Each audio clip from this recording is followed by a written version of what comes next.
Hello, family. This is Naturally Torah coming once again with another informative broadcast. Um, Please remember to like, share, and subscribe to my channel, Torah Talks. And I'm going to get right into it. As you guys know, I typically don't have long broadcast, so I'm going to get right into it. And I'm pretty sure you guys can see what I'm sharing on the screen here. All of these women, none of them are foundation Black American women or Black women for that matter. So Black women are the only women on the face of the earth discriminated for their own hair that grows out of their scalp. We're the only ones that's discriminated for hair, something that grows on everyone, but we're the only one that's discriminated for our hair and the texture and how it grows out of our hair. So despite your degrees, experience, or knowledge, you are subject to discrimination if you wear your natural hair. Excuse me. When I first moved from the north to the south, I'm in the south now, I had dreadlocks. And when I had dreadlocks, they weren't popular in the south, so when I moved and immediately started working for a 500 Fortune company, Fortune 500 company, and I was harassed constantly about my dreads. I was told that I would be more successful if I cut them, that I would look more professional if I cut them. I had white women just coming and touching my hair without permission. I got harassed, and then when I would try to wear hair wraps, I got harassed for that. HR told me that if it wasn't my religion, I wasn't allowed to cover my hair, that I should just cut it. So I definitely was harassed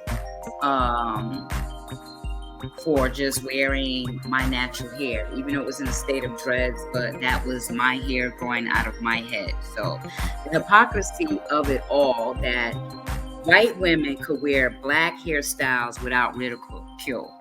As you see here, none of these women on the screen are Black women. And when they wear these hairstyles that are Black women hairstyles, no one says anything. They congratulate them. They let them know how nice they look. They're never considered a thug or ghetto or ratchet for wearing our hairstyles, the same hairstyles that we're discriminated against to wear. Like you have the one on the right with the colorful hair. When Black women wear colorful hair, it's ghetto, it's ratchet. Black woman could rarely, unless it's that type of environment or establishment, but Black women could never show up to an interview with colorful hair and expect to get hired or not looked at as being ghetto. You can go to any establishment now, you see white women, they have nose rings hanging out their nose, their hair is all types of color, and they're allowed to be in all types of positions. And we're the only ones that can't wear our own hairstyles without being discriminated against about our own hair, while other women are able to wear our hairstyles. So not only are they erasing our history, they're trying to erase our looks. Decades from now, they'll be saying that the women on this screen here, that they are African Americans. They are Black women and men. And then we will be considered some other group. This is not just something cute. Like when they say inviting people to the barbecue, when we let them into our culture, they're trying to erase us and replace us with them. Decades and decades from now, generations from now, they'll be saying, these are Black American women. And these were their hairstyles. This is not a joke. I'm going to go on to show some videos of just experiences that Black women go through in the workplace just over our hair. Our hair. So we're going to get into that.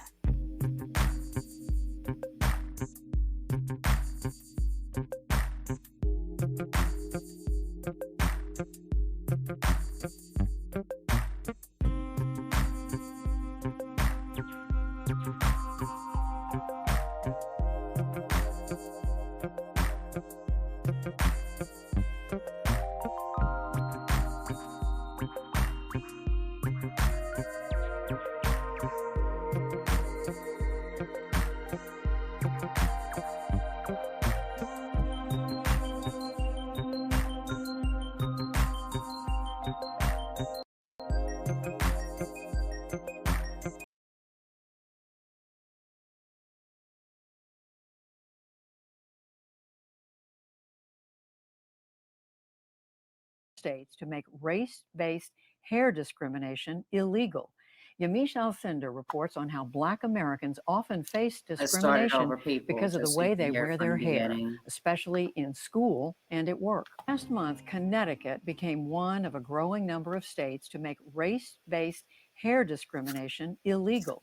Yamiche Alcindor reports on how Black Americans often face discrimination because of the way they wear their hair, especially in school and at work.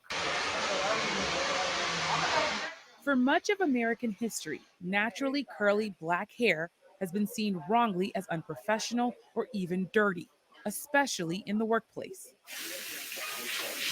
At Shell D's salon in Sterling, Virginia, salon manager Toby Mack has seen the impact of that discriminatory thinking firsthand. She says many clients openly worry about being judged if they wear their hair naturally curly. A lot of times when we talk to our clients who are in the corporate setting, most of the conversations are along the lines of I'm in a predominantly non-Black environment, so I can't go in looking like my hair is not being taken care of, because there seems to be that assumption or that bias that if you have natural hair, you're not taking care of it. Still, many Black women are abandoning wigs, hair extensions, or chemical straighteners used to change their appearance. Instead, they are embracing natural Black styles like afros and braids. It's an art. It's an art for It sure. is. And many Black men, instead of keeping their hair cut short, are growing it longer and getting locks. For Anwar Taylor, he's hoping to make a professional statement. I initially made the decision to grow my hair out of necessity since all the barbers weren't able to cut our hairs last year.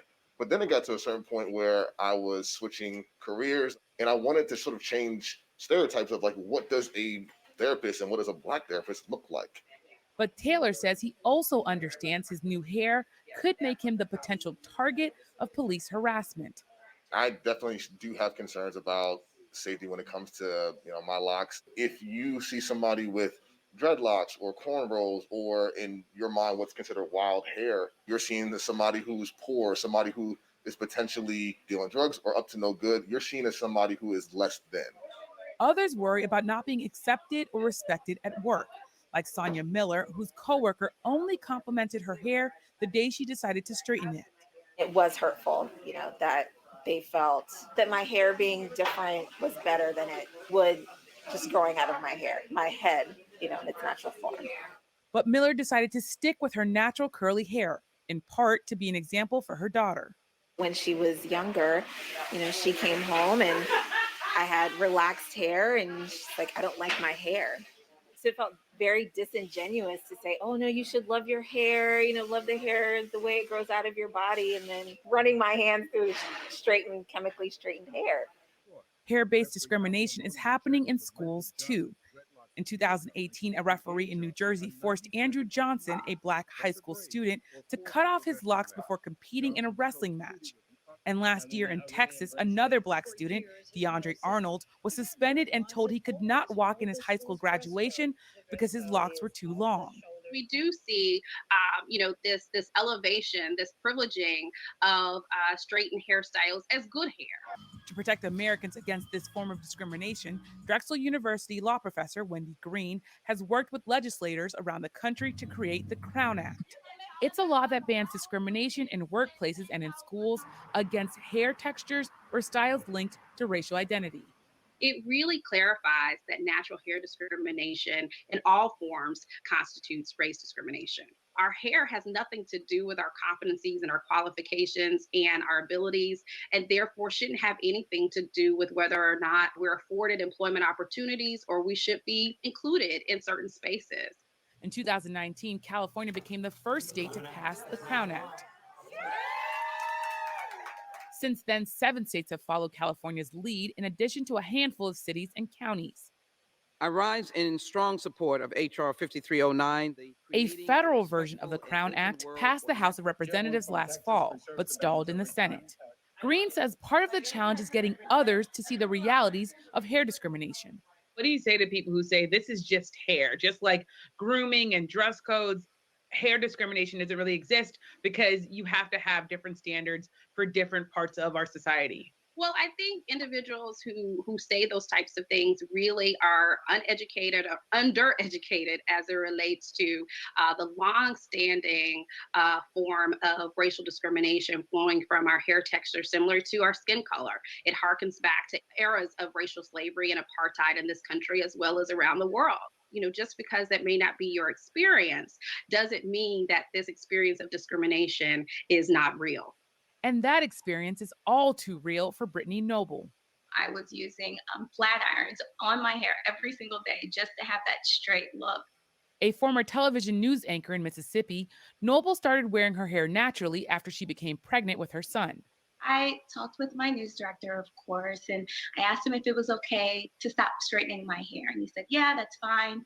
I started wearing my 2 crown braids. And one day my boss said, hey, look, the real problem is your hair. It's unprofessional. It was the equivalent of me wearing a baseball cap to go to the grocery store, and that viewers needed to see a beauty queen. She filed a complaint with the Equal Employment Opportunity Commission. It felt like not only were you telling me that my hair was unprofessional, you're telling the people in our community, the people that look like me, that our hair is unprofessional, that our look is unprofessional. I couldn't vocalize it at the time. I didn't feel like I could vocalize my feelings at the time, but it certainly hurt. Noble was fired a month later, and eventually the EEOC said it couldn't determine whether she had been discriminated against, but it didn't absolve the company either and said Noble could sue. Last year, Noble did sue the station's parent company for race discrimination. Representatives of the company declined to comment on the ongoing case. Stories like Brittany Noble's are not unique. January 5th, in the year of our Lord 2017, we are now allowed to wear locks in uniform. Retired Staff Sergeant Chauncey Logan spent 20 years in the Army. Halfway through her service, she decided to put her hair in locks because it was easier to maintain. That style, however, violated the military's grooming policy, which was particularly difficult for Black personnel.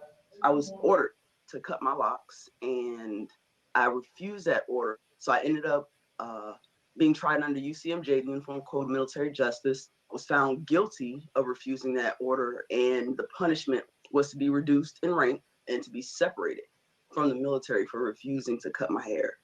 Now, that didn't happen. What changed? During the trial, she made a minor change to her hairstyle. It allowed Logan to keep her job and rank. My hair like this was wrong, but doing this, twisting 2 of them together, this was determined to be within regulation. So this is what I did all over my hair. In 2017, the Army removed its ban on locks, but Logan still remembers how the scrutiny made her feel. That is the worst experience I've had of my 20-year career. I was in the Iraq invasion, 2003, deployment, Afghanistan. We're trained to prepare for war. Nothing could prepare me for this. But despite these ongoing fights, people like Chauncey Logan and Brittany Noble are confident that times are changing, whether in the workplace. My fight is one of thousands. I feel that we feel seen and heard now. It's taken way too long, but we're here. Or at home raising a son. If you want to wear braids, if you want to wear locks, if you want to cut your hair off, if you want to wear a huge afro, that's on you. I'm just really proud of the fact that I can teach my son to love his natural hair the way that I love my natural hair. This cultural acceptance and even celebration of natural hair is changing the conversation about discrimination across America. For the PBS NewsHour, I'm Yamisha Sendor. Yeah, family, what do y'all think about that? The fact that um we have to fight to be able to wear our own natural hair. And again, everyone else except us could wear our hair. So let me go ahead and just present something, and we're going to go to another video. But this right here, they don't want to see this in the workplace. This is not what they want to see in the workplace. But mind you, white women could wear their hair colored in the workplace. They can wear their hair where it doesn't look like it's been washed in the workplace. You got Adele wearing Bantu knots. They can lock their dirty hair if they want to. And if they wore it in the workplace, no one would say nothing. White women are getting box braids now. We're beautiful. What's wrong with this look? This is our hair. I understand they can say the braids, okay, but afros, they are very offended by that. Even when I go out to the store, when I decide to wear my fro out, the looks that I get from other people, and I'm not talking black people, you would think that I owe them money. People do not like us wearing our natural hair because it means that we are very well aware of who we are and we're living in it, and they don't like it. But it's okay. It's like the insanity of it all. It's okay for other groups, other ethnic groups can wear our hairstyles, but we can't wear our own hairstyles. Lord, please make it make sense. So give me a moment. I want to play this next video. This next video is in regards to what women go through in the workplace dealing with their natural hair. Your hair shouldn't have anything to do with your knowledge and skills to do the job, but it does. And the fact that they have to pass laws for us to be able to wear our natural hair is even more insane. So give me a moment, people.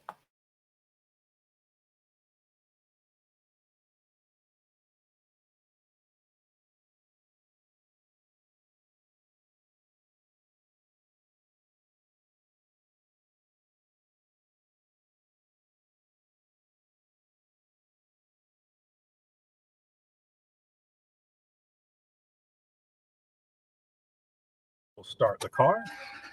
I need a tap to begin this. And welcome to The Factor Uncensored. We're starting off with Okay. what can We're going to go be ahead a and listen very to these complex women subject talk with about Black their women around the experience in the world, workplace. their hair. Now, the way women decide to wear their hair can have a big impact on how they are perceived, especially in the workplace. According to a new study, the bias is real. Black women's hair is 2.5 times, 2.5 times more likely to be looked at as unprofessional. A majority of Black women, 66%, change their hair for a job interview, and 41% end up straightening. That's that perm and whatnot, and that hot comb. Y'all got any hot combs? Using that hot comb the way it grows out of their head. Here to talk about it is Bridget Holden, Candace Rogers, Simone Redwine, and Crystal Carter. So, my friend in the middle with the most distinct hairstyle. You will not change it. You are satisfied. And so, why do you stay to your guns and don't change it in order to deal with what some consider a professional world?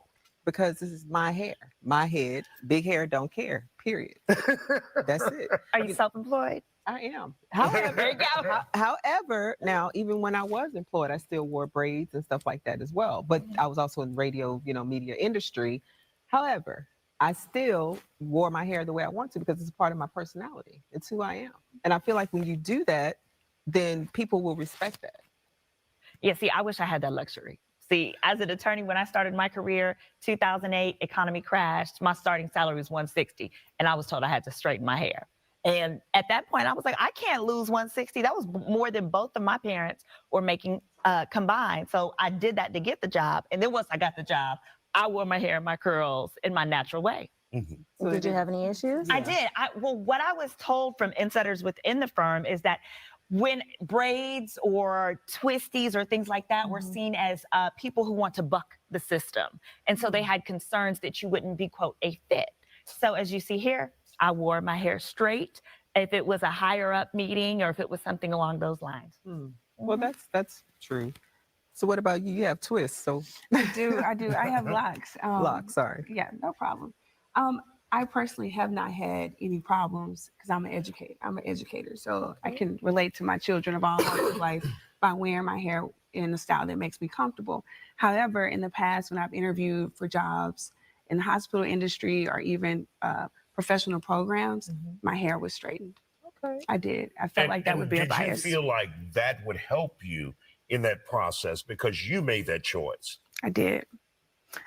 And it was a lot of it was based on things that had happened in my childhood growing up. I'm from rural East Texas.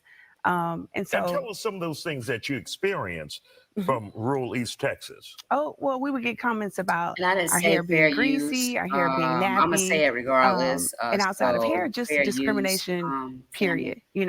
At my high school, people spray painted the N word on the, side of someone's truck. So it was pretty in your face. And I was always taught to be who I am and be confident, but there was always, I guess you could say, the fear of the backlash as well in East Texas. Like, will you be selected for this scholarship? Are the teachers going to not withhold information from you at the high school? Which all of these things happened in my upbringing. And of course, you have straight hair. So what did you decide?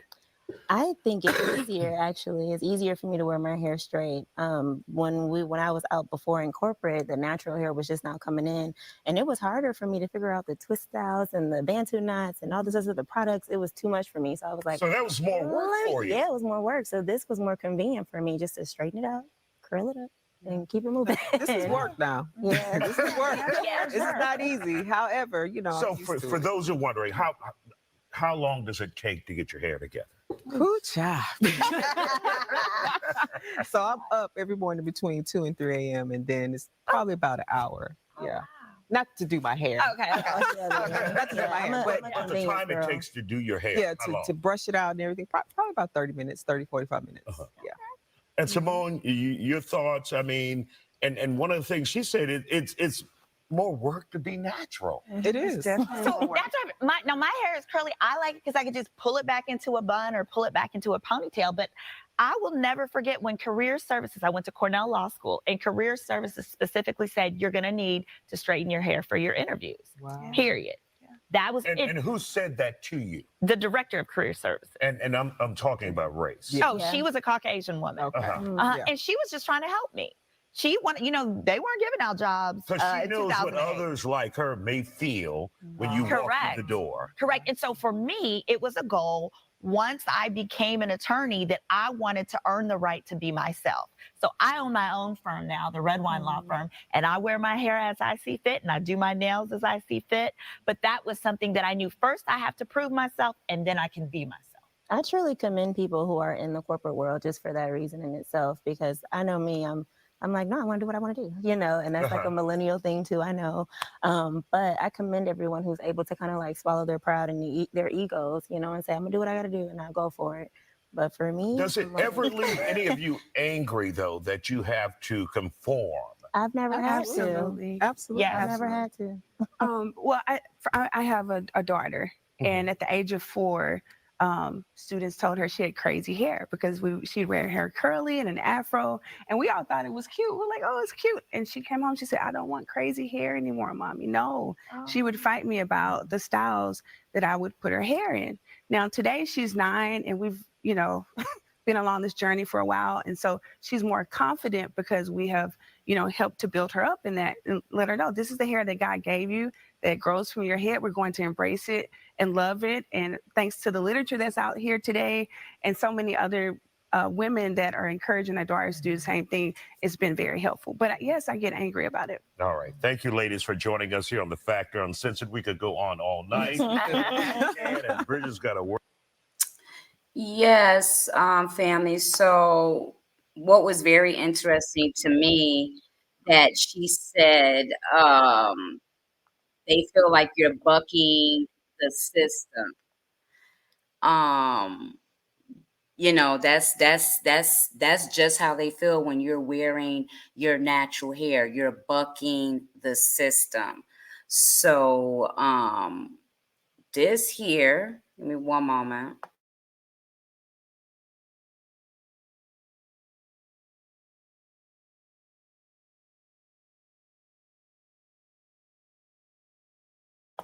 This what they want. They want you to straighten your hair. They want you to look like everyone else. They want you to fit into the quote unquote culture and not buck the system. They don't want you. They get very offended by you wearing afros and stuff. That remind them to the civil rights era. They don't want to see no afros. And I mean they're getting more into where they're not being, some states not being so discriminatory against hair. But again, the fact that they have to write whole laws just so we can wear what grows from our scalp. It's insane, but this is what they want. And this is a lot of reasons why a lot of women did go straight, because I know a lot of women that were natural. I haven't had a perm in probably over 30 years, because I had locks for a long time. And then after the locks, I just never went to perms. But there's a lot of women that went to perms to fit into corporate America, started wearing weaves, which a lot of women suffer from alopecia because of products that they put in their hair, or these weaves that they're putting in their hair. It's so insane to me. Like I said, how everyone else can wear our hair. So I guess they say they can wear our hair better than us, but we can't wear our own hair.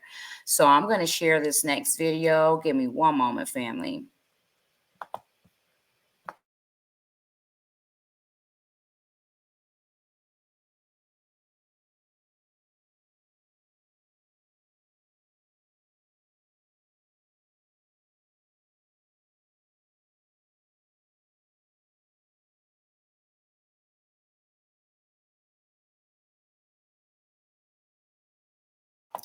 This is going to be about the history of black hair. And we're going to watch this just to give a little history on our hair.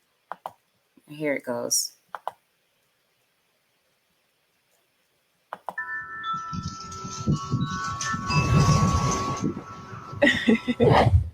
The history of black hair, our hairstory. The history behind all elaborate designs and hairstyles originated in different ethnic groups in Africa. The first known example of dreadlocks date back to ancient Egypt, where dreadlocks appeared on many artifacts. Ancient Egyptians with dreadlocks have also been recovered from archaeological sites. Socially, hair grooming played a significant part in status and identity in African tribes. It was a way to identify someone's social status based on ethnicity, social rank, age, marital status, wealth, fertility, manhood, religion, and death.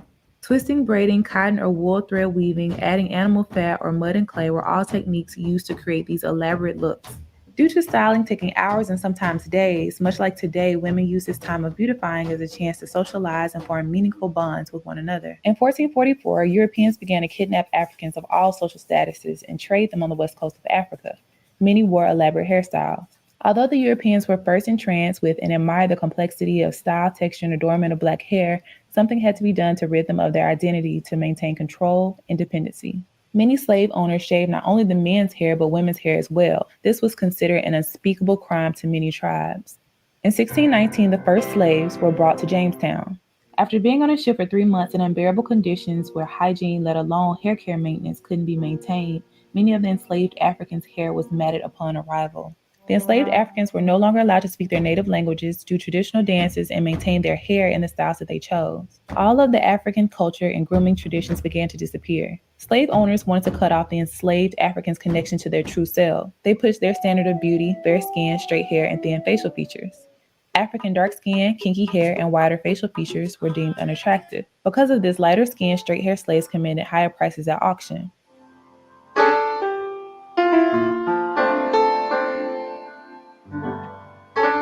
Due to brainwashing and internalizing color consciousness, many blacks promoted the idea that dark skin and kinky hair were less attractive and worth less.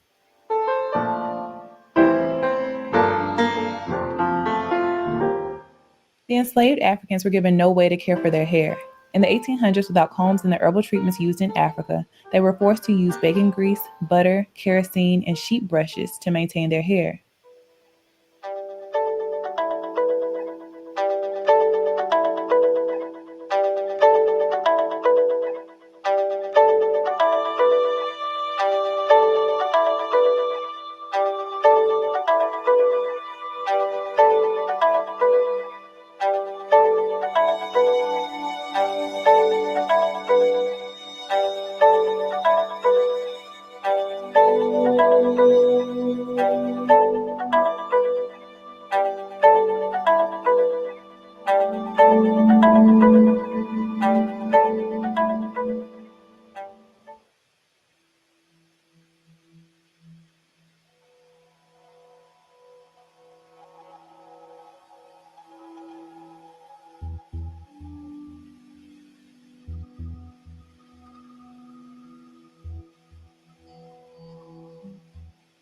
In 1845, metal hot combs are invented by the French and available to the United States. Many people believe Madam C.J. Walker invented the hot comb, which is incorrect.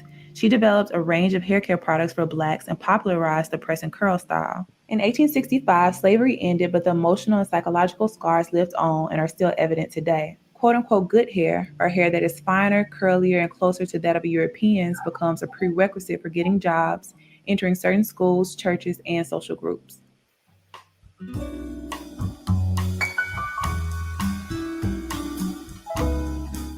In the 1920s, Marcus Garvey, a black nationalist, urged his followers to embrace their natural hair and reclaim their African aesthetic. He is quoted as saying, "You must remove the kinks from your mind, not your hair."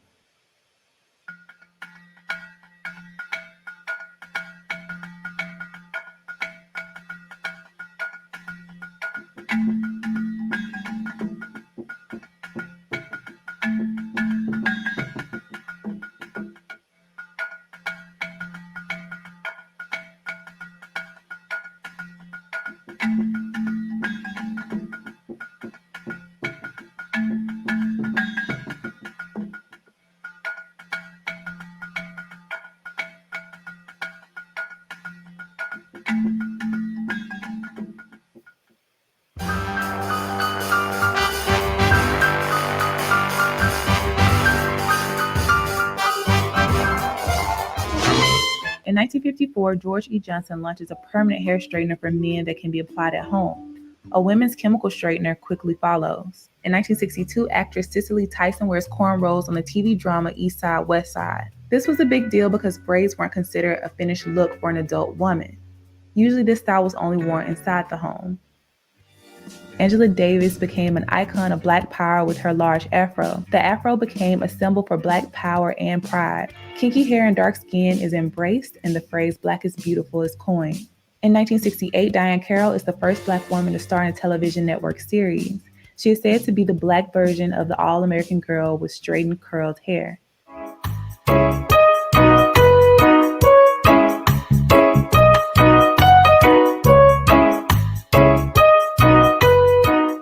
In 1971, Melba Tolliver is fired from the ABC affiliate in New York for wearing her hair in an afro. This caused a great deal of controversy. In 1977, the Jerry curl exploded on the Black hair scene. It was deemed a curly perm for Blacks, and the style lasted through the 1980s. In the 1990s, Essence magazine declares sisters love the weave, but natural styles and locks are starting to become more accepted as well.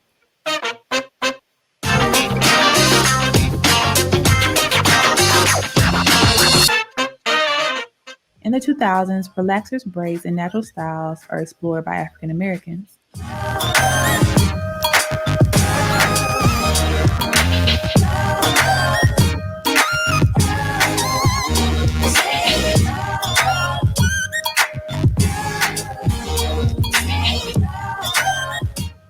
Around 2009, there is a surge in the number of women wearing their hair naturally. Many refer to this as the natural hair movement.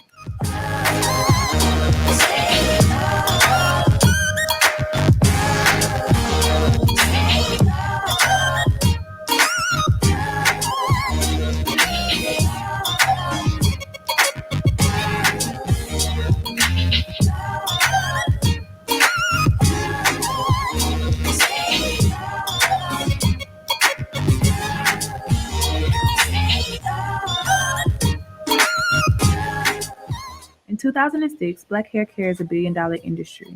Black women consume 80% of the hair industry but only own 3%. Keratin and Brazilian treatments are marketed to smooth and straighten natural hair without damaging the hair. Naturals soon to find this to be false. Today, black women are wearing their hair in a variety of styles, both relaxed and natural.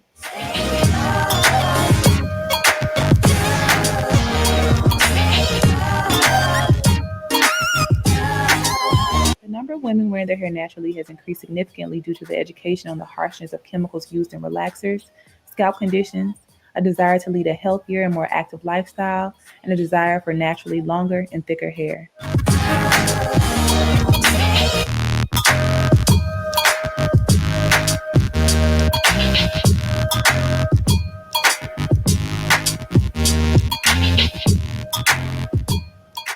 Many believe to truly embrace, understand, and appreciate our hair, especially in its natural state and how it directly relates to our culture, we must understand its history and be willing to maintain a certain level of integrity and respect regarding it. I wasn't able to list everything, unfortunately. The video would have been way too long, but I encourage you to continue to research about this subject. Thanks so much for watching. I'll see y'all next time. Peace, love, and light. That was an informative, short video. And did you hear what she said? What she said was, we spend 80% in this hair industry and only own 3%. That is a big problem. I'm going to get into that a little bit later, but that's a big problem, family. We spend 80%. We getting everybody else rich. We know all about this hair thing, but we only own 3%. While we're out here doing who knows what, OnlyFans, twerking, this and that, we only own 3% in the industry that we spend 80% of our money in. That's ridiculous. So we're going to watch one more video on the history of Black women's hair. And then I'm going to go over some states that have banned discrimination, but the fact that there's still states that allow discrimination in the workplace for Black people's hair is ridiculous. So give me one moment, family.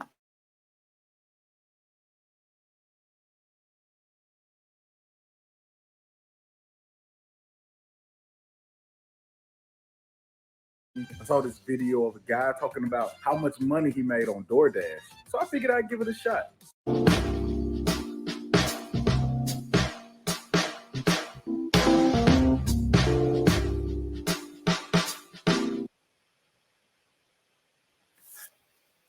Most Black women currently or previously have had a complicated relationship with our hair. There's quite a history associated with Black women's hair, and through today's video, I hope Black women find context with their hair in society and beauty in what we have naturally. With that being said, let's get started. In pre-colonial Africa, hair symbolized a person's identity. Through hairstyle, you could determine someone's social status, family ties, marital status, and religion. African people achieved these elaborate hairstyles through twisting, braiding, and using mud, clay, and animal fat. The more detailed the technique, the higher the status a person held. There's a hairstyle for every occasion: a woman giving birth, marriage, or a man coming from or going to war. Initially, Europeans found African hair fascinating, but it was demonized at the beginning of slavery. Enslavers said African hair resembled animal wool to justify the dehumanization of slaves. When Africans were being captured and sent to America, women braided rice, seeds, and gold into their hair. They did this to have some form of sustenance when they were on ships heading for America. The conditions on ships were inhumane, and the enslaved were rarely fed and not allowed to bathe or move freely. This technique was also used by slaves who were fleeing the plantation. They ate the rice and seeds and used the gold to assist them in beginning a new life in free states. Upon arrival to America, enslavers would shave the heads of Africans to assert dominance, humiliate, and further dehumanize the enslaved. Enslavers stripped Africans of their traditions, culture, and standards while pushing European culture and beauty onto Black people. Features such as straight hair, white or light skin, and thinner features were praised and sought after, while African features were considered inferior and ridiculed. During this time, Black people were given no way to maintain their hair, so they used sheep brushes, butter, and animal fat to do so. However, free Black women often wore colorful jewelry, beads, and other accents in their hair during this time. Their exotic appearance caught the attention of white male suitors, and white women became jealous of African beauty and the competition it created for them. Thus, Tignon laws were born. In 1786, the Spanish governor of Louisiana, Esteban Rodriguez Miro, enacted the Tignon Law, a decree demanding that women of African descent, slave or free, should cover their hair and heads with a knotted headdress and refrain from excessive attention to dress. Tignon laws were enforced to shame Black women, suppress creative expression, and diminish the threat to the social status of white women during that time. Despite laws that tried to suppress the creativity of Black women, they protested in ways that further emphasized their beauty. According to historian Carolyn Long, instead of being considered a badge of dishonor, the Tignon became a fashion statement. Black women wore brightly colored scarves and wrapped them in intricate styles, further enhancing their looks. And this is kind of a repeat of the other one in the hot comb. But, the fact that it's this whole big history of discrimination behind our hair that grows out of our head is ridiculous. This whole history, this whole deep rooted discriminatory history about Black women's hair. So I just wanted to give some insight of people, if they didn't know, people that may come to this page, whether they're non-Black and they want to know the history of uh, Black people's hair, especially when you're wearing these Black hairstyles as just trends, and what you think is popular. You need to educate yourself on Black hairstyles. I wanted to go over that, and I want to go over these states, because I think that this is insane that there's still laws in place that protect companies that want to discriminate against us in regards to our hair. So give me a moment, family.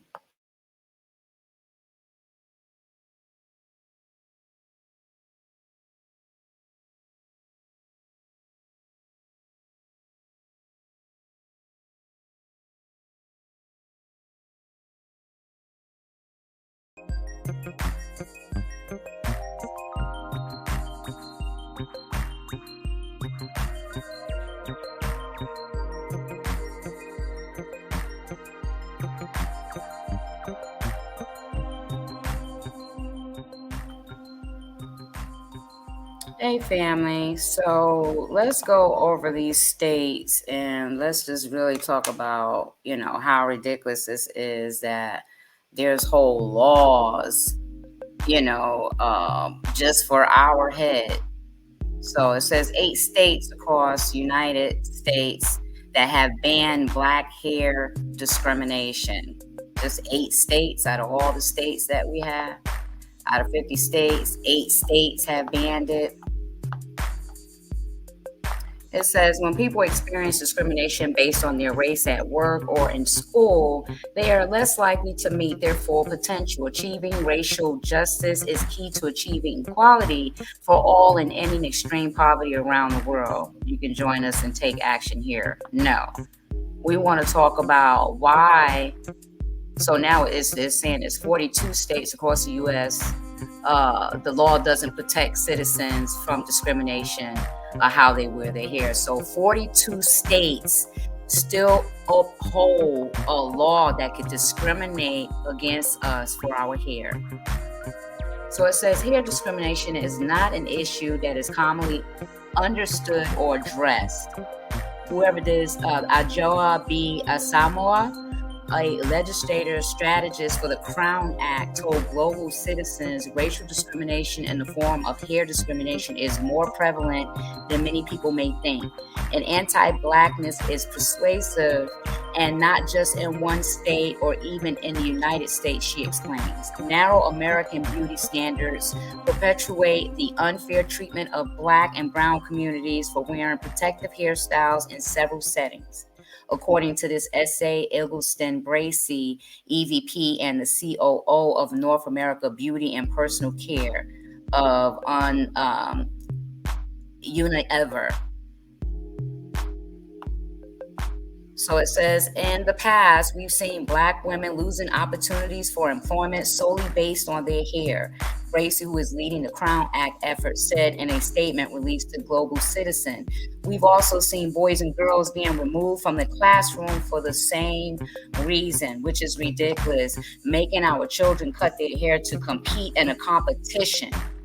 If that's the case, while they're training for that competition, why not say anything? If they think that there's a chance that our child is going to win, they're going to give them an option. We're going to dehumanize you. We're going to give you an option. Allow us to dehumanize you by cutting your hair, or you just won't be able to be in this competition. Like, this is ridiculous. Workplace policies prohibiting natural hair disproportionately affects Black people and are likely to deter Black applicants and burden or punish Black employees more than any other group, according to the Crown Act. Black women are twice as likely to feel pressure to conform to Eurocentric beauty standards, meaning straightening our hair to look like them to fit into a workplace of white women. So it says standards to be taken seriously at work compared to white women, and are 1.5 times more likely to be sent home from the workplace because of their hairstyle. A 2020 study found that Black women with natural hairstyles are less likely to get interviews than white women or Black women with straightened hair.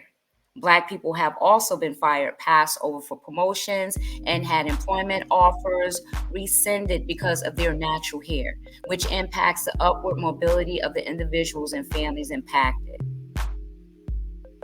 Asamoah explained. But yeah, this is ridiculous. You got Adele wearing Bantu knots, but a Black woman wearing Bantu knots, it is offensive. Offensive for us to wear the hairstyles that we came up with. Offensive for us to wear our natural hair that grows out of our hair, our scalp. It says employment and education opportunities directly impact the economic empowerment of Black community, and they are being denied due to the way we wear our hair, Bracey said. Discrimination against people based on race is known to encourage inclusion and impoverish certain groups of the population who are already disadvantaged by a lack of resources and services. In 2018, 23% of Black people in the United States lived in poverty. Racial discrimination in the workplace is one of many systemic barriers that make it difficult for Black people in the U.S. to escape poverty, including lack of access to education, high incarceration rates, and more. While the Crown Act has received significant public support and a shout out from the short film Hair Love's director Matthew A. Cherry doing the Oscars speech.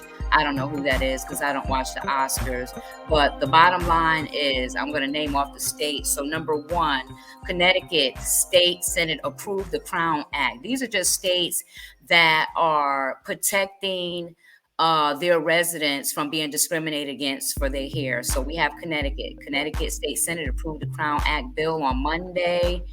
And it says Connecticut's 94th district and corresponded the bill. The Crown Act is a personal one. When she joined the Senate, she was told to pick one hairstyle and stick with it. So Connecticut is one. So here she is right here. She was told to pick one hairstyle and stick with it. We can't change our hairstyles because that's considered ghetto, unprofessional.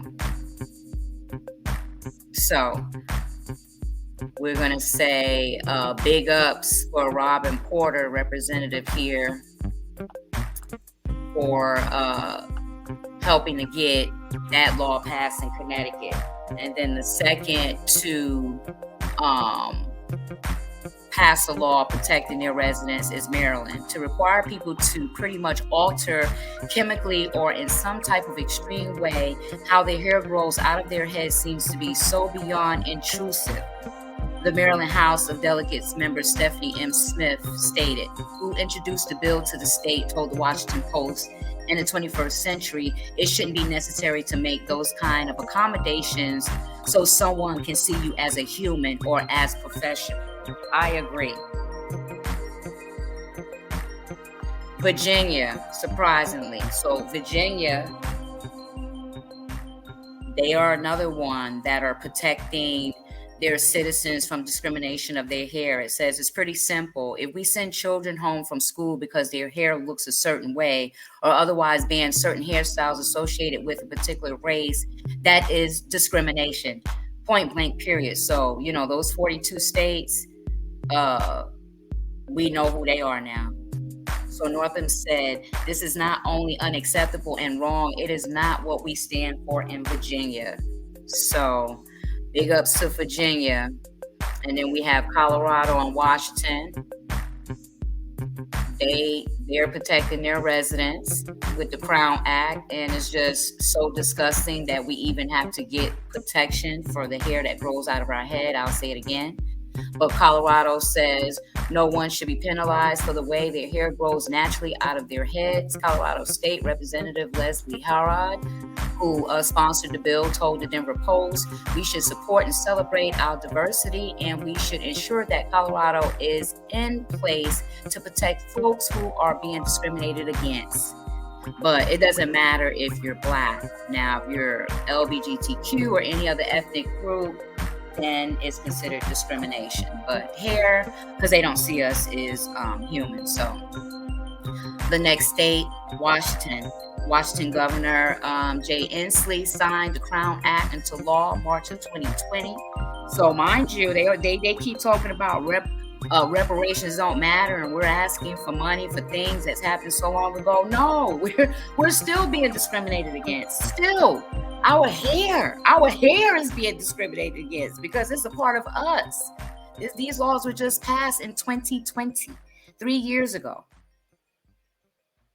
So this is insane. So we have Washington.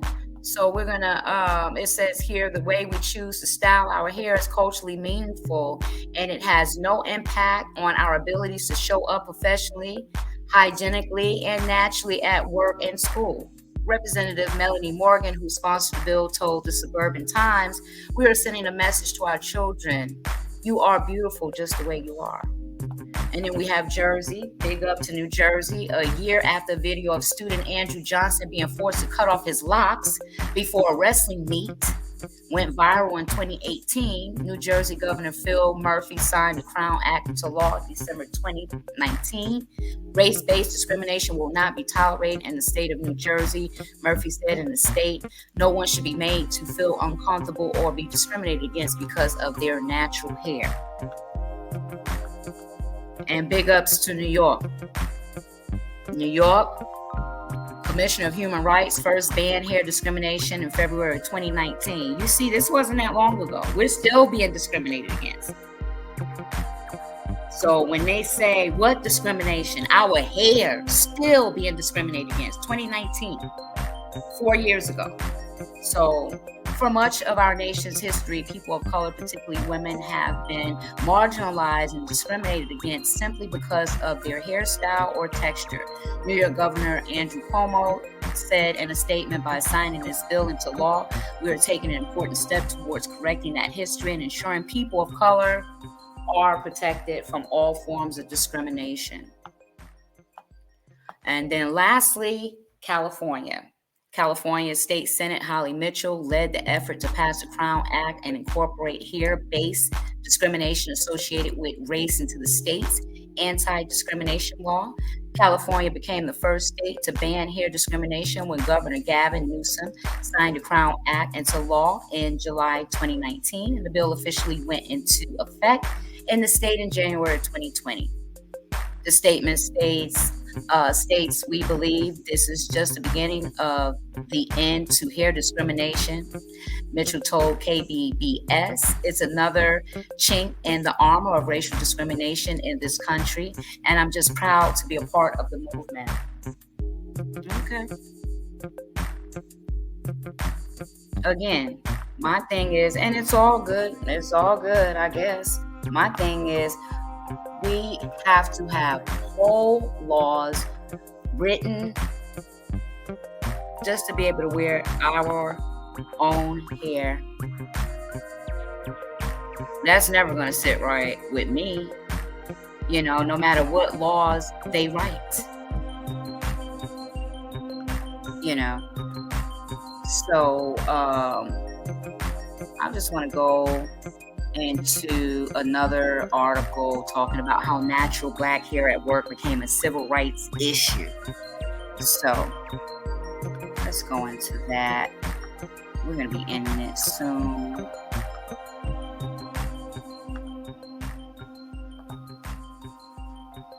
Okay. So it says on the 55th anniversary of the Civil Rights Act, U.S. courts are still divided about African Americans' right to wear. I'm going to say it again because I'm laughing not because it's ha. I'm laughing because it's insane. On the 55th anniversary of the Civil Rights Act, U.S. courts are still divided about African Americans' our right to wear our natural hair in the workplace.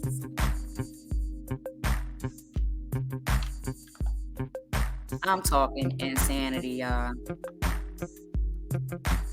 It says in 2010, Chastity Jones eagerly accepted a job offer from Catastrophe Management Solutions as a customer service representative. The offer, however, came with one caveat.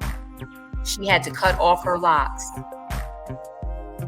Jones refused and the company rescinded its job offer. The company's hiring manager reportedly told Jones they tend to get messy. The Equal Employment Opportunity Commission and the EEOC filed a suit on Jones' behalf in 2013 and lost. In 2016, the 11th Circuit Court of Appeals upheld the district court's ruling and dismissed the case.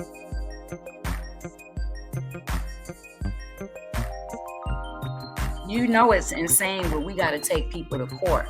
And I dealt with that here. They were putting big time pressure on me to cut my hair. My hair had no bearings on my professionalism and my knowledge to do my job. But as that one woman said, they look at it as bucking the system. They want you to be a part of their quote unquote culture.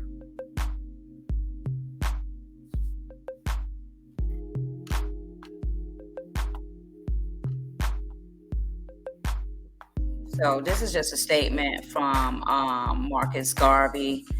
The first wave of the natural hair movement emerged during the tumultuous 1960s. The Black is Beautiful movement assured Black women and men that their skin, facial features, and natural hair were admirable as is. The activist Marcus Garvey encouraged Black women to embrace their natural kinks, arguing that copying white Eurocentric standards of beauty denigrated the beauty of Black women. Don't remove the kinks from your hair, remove them from your brain. I agree. Now, I have braids in my hair now, but I do not perm my hair. And I only wear my braids because I'm always sweating in my scalp, so I can't keep a hairstyle. But when I don't have braids, I do wear my natural fro. And I know a lot of people are not going to do that. And I know the shrinkage is real for a lot of people, but these chemicals and things that they have conformed us to do have ruined us as far as growing our natural beautiful hair and our beautiful curl patterns. A lot of people have developed alopecia from it, and it also takes us away from our identity. Some women have been straightening their hair so long that they don't know what their hair even looks like, and if they do go natural, they're not even comfortable looking at their own natural self, and that's sad. So I wanted to just share how all of these companies go back to what that woman said, that we spend 80% in this hair care industry and we only own 3%. So Madam C.J. Walker, she was the first female self-made millionaire. She made homemade line of hair care products for Black women. But it's funny now that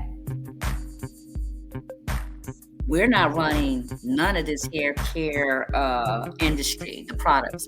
All of our products that we're making, for the most part, we're having to sell it online, underground, on the side. And I also want some people, whoever come across this video, or you know people with their own Black care business and their products, so I can plug them here for free, so we can start going to those companies, because I'm about to, and I know a lot of you probably didn't know this about a lot of these companies I'm going to share.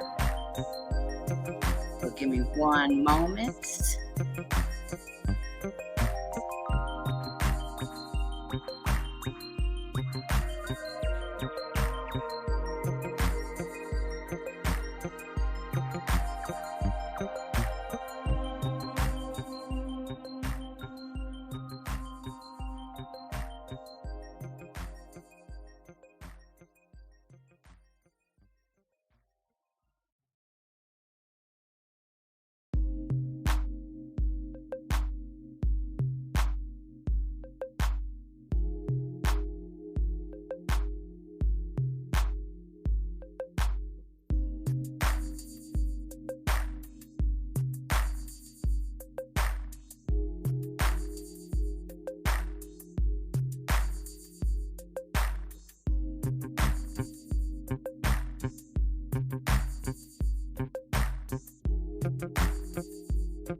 Okay, I'm sorry about that, family.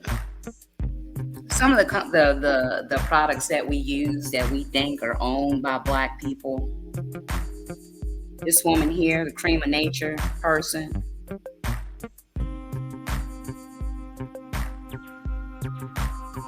This Cream of Nature person also owns Revlon.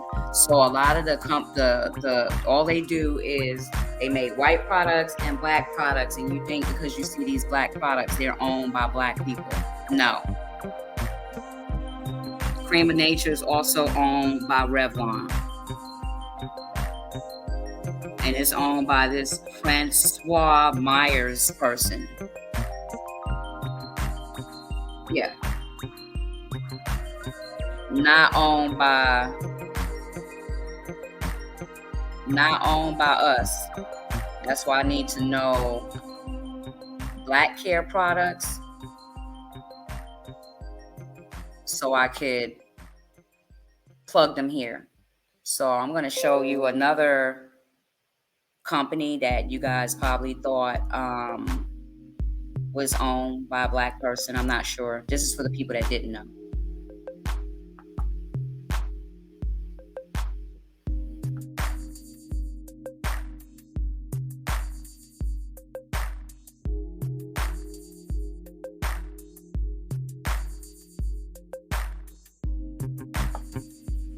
This dude here, this Ronald Perlman, he's the owner of L'Oreal and also Dark and Lovely products, the products that we use in our hair. So for every, you go on the, especially like a CVS, and you're like, all these white products, and for every white product, those same products, they have a sister product that is quote unquote for Black people here, but they're not owned by Black people. So this is who owns Dark and Lovely, and he also owns the company L'Oreal. So I have one more I want to share with you guys.